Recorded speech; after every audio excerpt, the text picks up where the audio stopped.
This one's pretty dark, folks, so if you want to scroll on by, I understand. It's about the ghost town of Babyhead, Texas. The true story and origin of the name Babyhead will probably never be known for sure. The stories about it were passed down orally through generations, and anyone that really knew the truth is long since dead. The most common story is that a native tribe kidnapped and murdered a baby girl and left her remains on that hill that you just saw, which became known as Babyhead Mountain. There's another story that a local mob of wealthy ranchers killed the little girl and blamed it on the natives, with the reasons being 1, to convince the U.S. cavalry to send protection against Comanche raids, and 2, to discourage more settlers from moving into the area and making land claims. A third story is that there never was a baby at all, but the name came from the smaller of 2 heads of a nearby creek. All right, let's go see Babyhead. So possibly they called that smaller creek the baby head of the creek. One thing we do know for sure is that Babyhead, Texas was a small town that existed for close to 100 years. The town was developed sometime between the 1850s and 1870s and had its own post office from 1879 to 1918.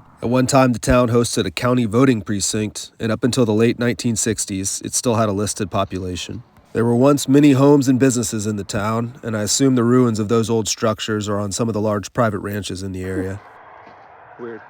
But the only public sign of the ghost town of Babyhead, Texas that's still left today is the cemetery.